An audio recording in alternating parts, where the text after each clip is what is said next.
आपण पाहताय महाराष्ट्र खबर न्यूज। या बातमीचे प्रायोजक आहेत Shri Ganesh jewellers and Saraf production Pune.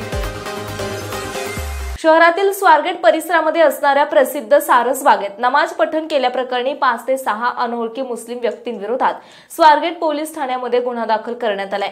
5 मे 2022 रोजी सायंकाळी 6:30च्या सुमारास हा प्रकार घडला होता।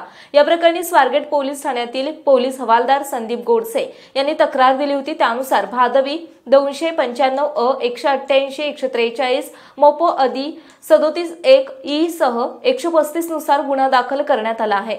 मिळालेल्या माहितीनुसार पुणे शहरातील स्वारगेट परिसरात असलेले सारसबाग हे प्रसिद्ध उद्यानापैकी एक आहे। या उद्यानामध्ये तळ्यातील गणपती मंदिर आहे।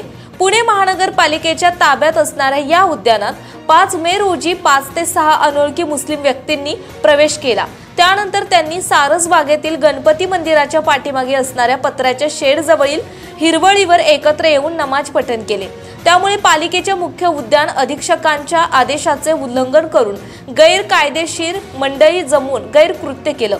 इतर समाजाच्या भावना दुखावून जातील तेढ निर्माण करण्यासाठी नमाज पठण केल्याचं उघड झाल्यावर या प्रकरणी गुन्हा दाखल करण्यात आलाय। पुढील तपास सहाय्यक पोलीस निरीक्षक संदे पुढील तपास करीत आहेत।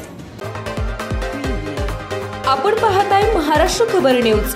या बातमीचे प्रायोजक आहेत Shri Ganesh jewellers and Saraf production Pune.